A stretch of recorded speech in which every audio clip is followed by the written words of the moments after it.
हाँ जी, good evening students. मैं इसको आज खत्म कर दूंगा चैप्टर को। कल एक वीडियो और आएगी जिसमें एनसीईआरटी क्वेश्चन डिस्कस करूंगा मैं बस, और बात खत्म। ठीक है, आज ये सारे कॉन्सेप्ट खत्म। बेटा हम लोगों ने क्या क्या पढ़ लिया है? सेल ऑर्गेनेली में हमने lysosomes, vacuole, plastid, chloroplast, nucleus पूरा पढ़ लिया है। माइटोकॉन्ड्रिया के बारे में पढ़ लिया है, उसके फंक्शन लिखवा रहा हूँ। देन बचता है ईआर, राइबोसोम और गोल्गी एपेरेटस। वो आज खत्म हो जाएंगे। वीडियो थोड़ी सी लंबी हो सकती है, ये 2 वीडियो भी आ सकती हैं। तो लेट्स स्टार्ट। और कोई भी दिक्कत है तो आप मेरे से बेफिक्र होकर शेयर करेंगे। तो देखो बच्चों, सबसे पहले हमने माइटोकॉन्ड्रिया से स्टार्ट करते हैं। तो मैंने बताया था माइटोकॉन्ड्रिया कैसा होता है। छोटी छोटी छोटी छोटी छोटी बॉडीज होती हैं जो साइटोप्लाज्म के अंदर पाई जाती है। तरह तरह की डिफरेंट डिफरेंट शेप्स होती है उनकी। सिलेंड्रिकल भी हो सकती है, रॉड शेप भी हो सकती है, स्फेरिकल भी हो सकती है, जिनका साइज 0.2 mm से 2 mm तक होता है। ये मैं पहले पढ़ा चुका हूं। और आपका बेटा बेसिकली ये क्या काम करता है? बेसिकली इसको powerhouse of the cell के नाम से जाना जाता है, क्योंकि एनर्जी को क्या करता है? स्टोर करता है। अब सुनिए, समय आने पे हम उस एनर्जी को तरह तरह के वेरियस पर्पस से यूज करते हैं। तो कोई भी दिक्कत है तो प्लीज मार्क डाउन करके रखिएगा, कोई भी लापरवाही ना दिखाए। तो ओके, तो नाउ अभी हम वहीं से स्टार्ट कर रहे हैं कि what are the functions of mitochondria. कि माइटोकॉन्ड्रिया के क्या फंक्शन है ना? तो देखो, सबसे पहला तो साइट ऑफ सेल्यूलर रेस्पिरेशन पर बोल भी रहा हूं, आप सुनेंगे। Site of cellular respiration. बेटा जैसे कि मैं ऑक्सीजन लेता हूं, रेस्पिरेशन करता हूं। रेस्पिरेशन समझते हो ना? ऑक्सीजन की मदद से फूड से एनर्जी निकलवाना। जो मैंने खाना खाया, अब उससे एनर्जी भी तो मिलनी चाहिए। तो उसके लिए हम क्या लेते हैं अपने अंदर? ऑक्सीजन लेते हैं, और वो ऑक्सीजन फूड को ब्रेक करती है और उससे क्या मिलती है? एनर्जी। तो रेस्पिरेशन आपने पढ़ा होगा ना, जैसे ये जो कोरोना वायरस है, ये कैसी डिसीज है? रेस्पिरेटरी डिसीज है। वो हमें सांस लेने में दिक्कत क्रिएट करती है ना? सांस नहीं ले पाते हम ढंग से। तो बेटा सेल के पास, सेल को भी तो ऑक्सीजन चाहिए, सेल के अंदर भी तो ऑक्सीजन की जरूरत होती है। तो सेल का रेस्पिरेशन, जैसे हम लोगों का रेस्पिरेशन कहाँ होता है? पूरी बॉडी का लंग्स के पास होता है ना, तरह तरह के। ऐसी सेल के अंदर जो रेस्पिरेशन होता है वो माइटोकॉन्ड्रिया के पास होता है। माइटोकॉन्ड्रिया में ही सेल्यूलर रेस्पिरेशन होता है, जो सेल के लेवल पे काम होता है ऑक्सीजन को लेना। क्योंकि बेटा जब हमने ऑक्सीजन ली तो वो ऑक्सीजन हर सेल के पास जाती है ब्लड के सहारे, ब्लड में मिक्स हो जाती है और फिर जगह जगह हर सेल के पास जाती है। जब हर सेल के पास जाएगी तो सेल ऑक्सीजन लेता है, बदले में कार्बन डाइऑक्साइड देता है। तो ये काम कहाँ हो रहा होता है? माइटोकॉन्ड्रिया के पास। समझ गए? तो सेल्यूलर रेस्पिरेशन की साइट क्या है? माइटोकॉन्ड्रिया। अब जब उसने रेस्पिरेशन करा तो एनर्जी तो निकलेगी, एनर्जी तो मिलेगी। जो खाना खाया उस एनर्जी को बच्चों, उस एनर्जी को क्या करता है? उस एनर्जी को क्या करता है? ये स्टोर कर लेता है। क्या कर लेता है? स्टोर। मतलब कुछ एनर्जी, जैसे हम लोगों ने खाना खाया, सेल के पास भी खाना पहुंचा ना। अब वो क्या होगा? सेल कुछ एनर्जी तो यूज कर लेंगे ऑन द स्पॉट, जैसे प्लांट्स यूज कर लेते हैं अपना काम करने के लिए, मगर कुछ एनर्जी को ये स्टोर कर लेंगे। जैसे प्लांट्स अपने अंदर जो एनर्जी, जो कार्बोहाइड्रेट है, वो किस फॉर्म में स्टोर करता है? स्टार्च के फॉर्म में ना, स्टार्च। उसी तरह से जो हमारे अंदर सेल के अंदर जो एनर्जी स्टोर होती है वो एक न्यू फॉर्म में स्टोर होती है। उस फॉर्म को कहते हैं एटीपी, जिसकी फुल फॉर्म है एंडोसाइन ट्राई फॉस्फेट। एक एक नंबर में आ जाती है, एंडोसाइन ट्राई फॉस्फेट। तो अगर कभी भी क्वेश्चन आया कि जो हमारे सेल के अंदर एनर्जी स्टोर होती है वो किस फॉर्म में होती है, तो आप बोलोगे in the form of ATP. ये एक फॉर्म है बेटा, इस फॉर्म में ही एनर्जी स्टोर होती है ना? एंडोसाइन ट्राई फॉस्फेट। जैसे हमारे यहाँ पैसा है, पैसा पैसा किस फॉर्म में यूज होता है? रुपीस। अगर अमेरिका में चले जाओ तो डॉलर, और चाइना में चले येन, है ना, और जापान में जाओ तो जापानीज डॉलर, जो भी है, ठीक है, यूरो। आपका यूरोप में चले जाओ तो उसी तरीके से जो हमारी एनर्जी इसके अंदर स्टोर होती है वो एटीपी की फॉर्म में होती है। इसलिए जो एनर्जी की करेंसी है, करेंसी समझते हो, वेरियस फॉर्म, वो। तो अगर कभी भी क्वेश्चन आया what is the energy currency of cell, तो आप क्या बोलोगे? एटीपी। यानी करेंसी का मतलब एनर्जी किस फॉर्म में पाई जाती है। तो एटीपी क्या है? हमारी एनर्जी करेंसी है। सेल की एनर्जी करेंसी। इसके बाद सुन लीजिए, अब ये जो हम एनर्जी स्टोर करते हैं एटीपी में, इसके कुछ यूजेस भी तो होंगे कि वो कब कब यूज हो रही है एनर्जी, कहाँ कहाँ हम यूज कर रहे हैं उस एनर्जी को। जैसे आपने देखा होगा हमारा जो दिल है धड़कता रहता है लगातार, कॉन्ट्रैक्शन रिलैक्सेशन, कॉन्ट्रैक्शन रिलैक्सेशन, तो उसमें भी तो एनर्जी चाहिए, तो वो यही एनर्जी को फिर यूज करता है। हम, है ना, हमारे दिमाग में, हमारे अंदर ब्लड सर्कुलेशन लगातार फ्लो होता रहता है, आपने खुद देखा होगा, तो उसमें भी हमें एनर्जी की चाहिए। आपने देखा होगा जब हम कुछ सोचते हैं तो सोचने के लिए भी तो एनर्जी चाहिए, हम सोते हैं, नींद में है, वहां भी एनर्जी यूज होती है। तो जो हमारी बॉडी के अंदर वेरियस फंक्शन चलते रहते हैं, सोचना, समझना, फूड का एक जगह से दूसरी जगह जाना, ब्लड का फ्लो होना, उस सब में भी तो एनर्जी चाहिए। तो वो एनर्जी इससे लेते हैं माइटोकॉन्ड्रिया से एटीपी की फॉर्म में, और उसको यूज करते हैं। कौन कौन सा काम? केमिकल, तरह तरह के केमिकल कंपाउंड बनते हैं, जैसे WBC बना लेना, बहुत सारी चीजें बना लेना, जो हमारे जैसे HCl बनाना, हमारे पेट के अंदर कई सारी चीजें बनती है ना, बॉडी के अंदर कई कई तरीके के कंपाउंड। मैकेनिकल वर्क, जैसे दिल धड़कता है बार बार, हम लोगों को तरह तरह के काम करने पड़ते हैं, बॉडी हमारी तरह तरह के सोचती है, समझती है, वो सब काम। और लास्ट टॉपिक क्या है? लास्ट बेटा, ये कैसी ऑर्गेनली है? Semi autonomous. बेटा, माइटोकॉन्ड्रिया अपना प्रोटीन खुद बनाती है, यानी वो किसी के ऊपर डिपेंड नहीं है। सेमी का मतलब, देखो बेटा, ऑटोनोमस का मतलब होता है जो अपने आप काम करता है, आत्मनिर्भर, आत्मनिर्भर, जो अपने आप पर डिपेंड रहता है। तो सेमी का मतलब कुछ हिस्सा। तो बेटा जो माइटोकॉन्ड्रिया है ना, वो सेमी ऑटोनोमस ऑर्गेनली है, मतलब वो कुछ काम अपना खुद कर लेता है, उसे दूसरे की जरूरत नहीं है। जैसे मान लीजिए, कहते हैं ना ऑटोमेटिकली हो जाएगा, अगर आप जैसे कुछ करोगे तो वो ऑटोमेटिकली गड़बड़ी बता देगा कि भैया ऑटोमेटिक है वो तो। जैसे हमारी गाड़ी आती है ना ऑटोमेटिक गियर की, भैया वो गियर अपने आप डाल लेगा, उसको डालने की जरूरत नहीं है। उसी तरीके से इसको किसी की हेल्प की जरूरत नहीं है, ये अपना काम खुद कर लेता है, अपना प्रोटीन खुद बनाता है, इसलिए इसको क्या नाम दिया? Semi autonomous organelle. तो बेटा अगर क्वेश्चन आया कि माइटोकॉन्ड्रिया सेमी ऑटोनोमस ऑर्गेनली है या नहीं, तो क्या कहोगे? हाँ है। क्यों? क्योंकि ये अपना प्रोटीन खुद बनाती है। लिख लीजिए, ये इसके पास ताकत है, इसके पास शक्ति है कि ये अपना प्रोटीन खुद बना सकता है। यहाँ माइटोकॉन्ड्रिया भी खत्म, और आगे के स्टार्ट करते हैं। कोई भी दिक्कत हो बता दीजिए। मैथ्स में भी हमारी 12.2 खत्म हो जाएगी, तो मैथ्स का भी चैप्टर खत्म। उसके बाद मैथ्स में हम चैप्टर 6 स्टार्ट करेंगे, लाइंस एंड एंगल्स। ओके, ठीक है, क्लियर है? लाइंस एंड एंगल्स स्टार्ट करने से पहले एक दिन में चैप्टर 2 की जो आखिरी एक्सरसाइज है उसके डाउट्स लूंगा, ठीक, जो आप सबको भी पता है। तो जल्दी जल्दी करते हैं। हेरोस फॉर्मूला आपको आ गया होगा, इसमें कोई भी डाउट है तो बेटा मेरे से पूछेंगे, फोन करेंगे जब भी आपको सही लगे, ठीक है, जब भी आप फ्री हो, ठीक है? ठीक है जी। तो बेटा मेरा यहाँ पर ये वाला टॉपिक खत्म होता है। अब मैं इसको इरेज कर रहा हूँ, और आज का लास्ट टॉपिक, इस चैप्टर का लास्ट टॉपिक। बाकी तो देखो बच्चों, पहले ही बात सुन लो, अगर आप विकिपीडिया सर्च करोगे तो देखो बहुत चीजें मिल जाएंगी, उससे मतलब नहीं है हमें। हम लोगों को जितना हमारा सिलेबस है करना है, नहीं तो बेटा अलग ब्रांच बन जाएगी। डॉक्टर अगर मान लो ऐसा होता सब कुछ एक ही चीज पढ़ पाता, तो सभी बीमारियों को एक ही डॉक्टर होता, ऐसा नहीं होता ना। तो इसलिए हम लोगों को भी थोड़ा थोड़ा हर चीज के बारे में पढ़ना है, फिर आपका जो भी इंटरेस्ट हो आप 11th में वो चीज सेलेक्ट कर सकते हो। चलिए लास्ट टॉपिक आता है बेटा, सबसे पहले जो आता है वो है एंडोप्लाज्मिक रेक्टिकुलम। ये तीनों एक साथ कराऊंगा मैं आज, सुनिए, आज खत्म हो जाएगा ये चैप्टर, एंडोप्लाज्मिक रेक्टिकुलम। मैंने कोशिश करी है आपको सब चीज बताने की, होप आपको समझ में आ गया होगा। एंडोप्लाज्मिक रेक्टिकुलम, बेटा एक छोटी सी बात, एक बात सुनेंगे, उससे आप लोगों को क्लियर होगा मैं कहना क्या चाहता हूं। सुनिए,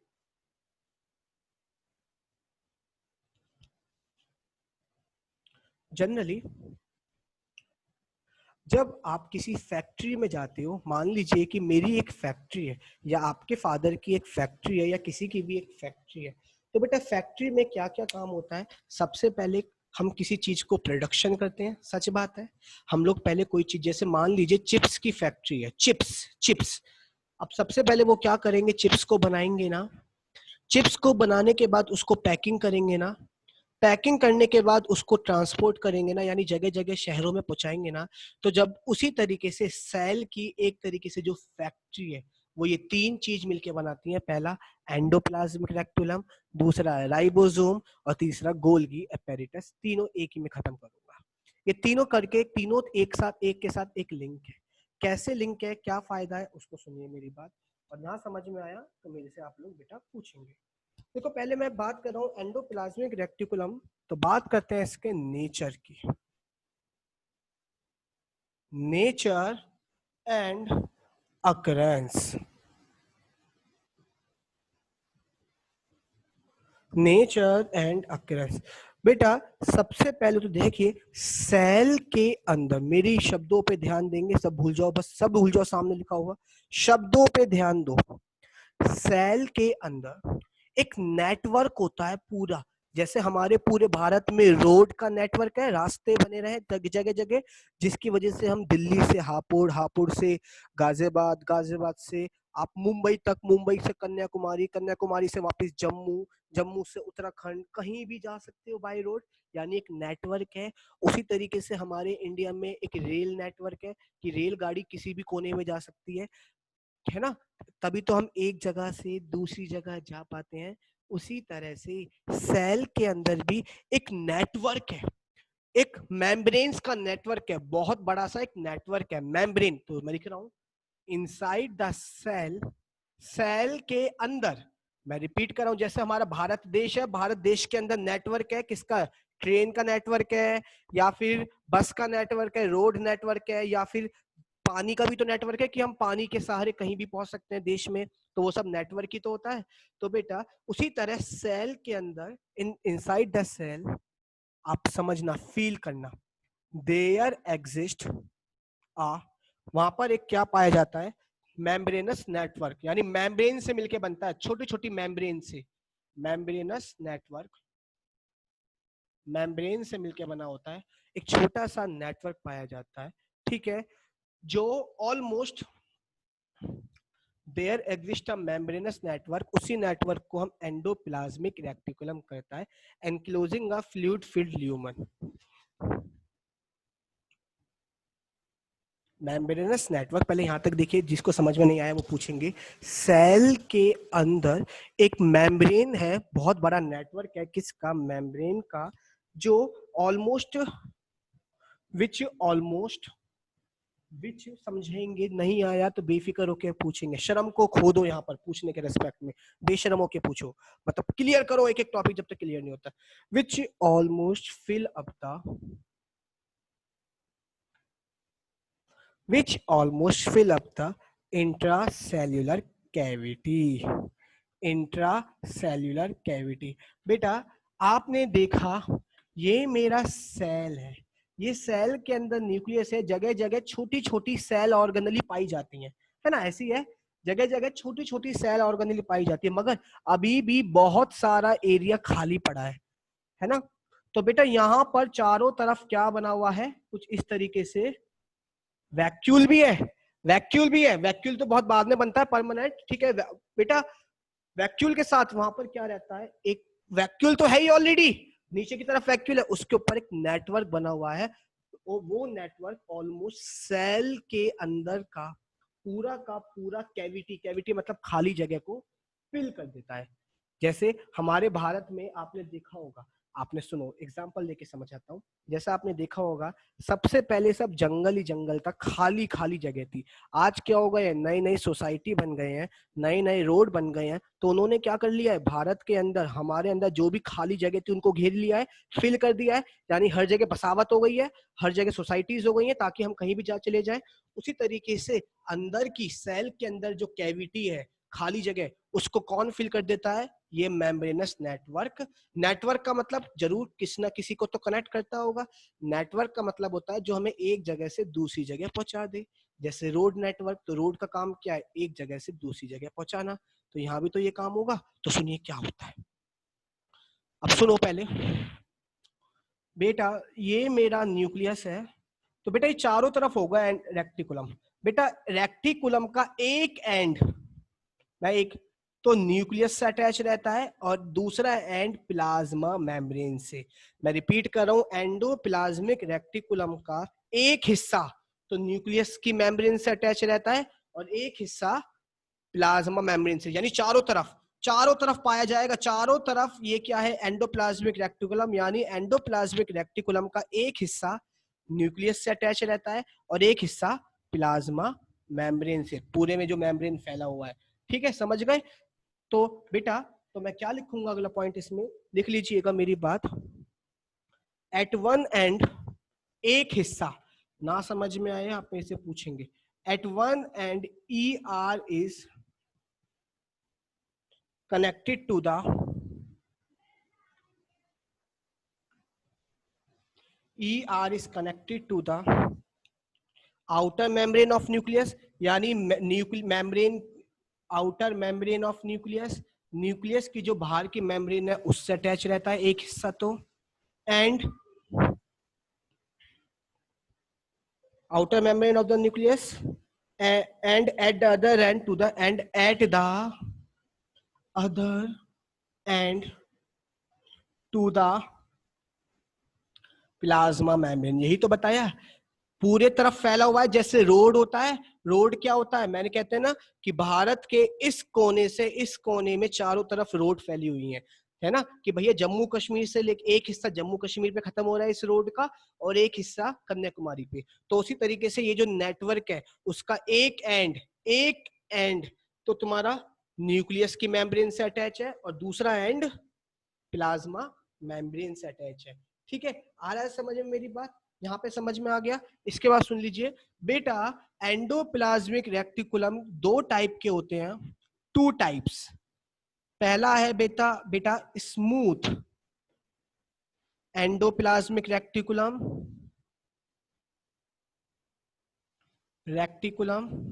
और एक है बेटा रफ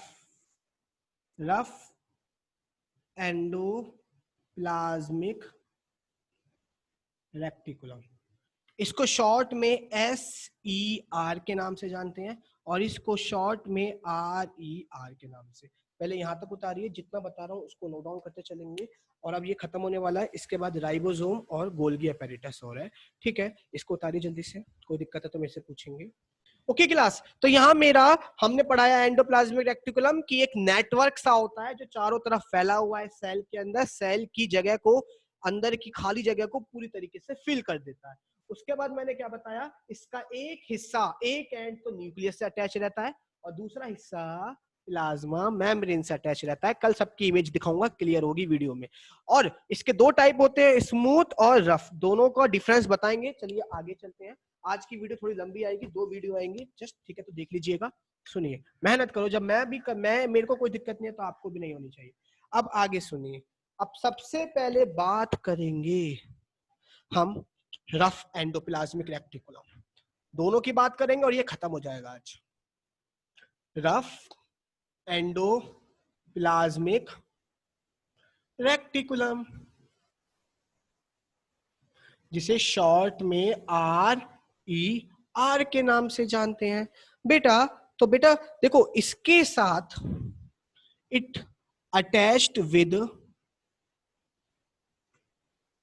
राइबोसोम्स। सीधा सीधा ऐसे याद रखिए, जिस ER एंडोप्लाज्मिक रेक्टिकुलम मतलब नेटवर्क, जिसके साथ राइबोसोम अटैच हो तो वो तो बन जाएगा स्मूथ, और जिसके पास राइबोसोम नहीं है वो बन जाएगा रफ।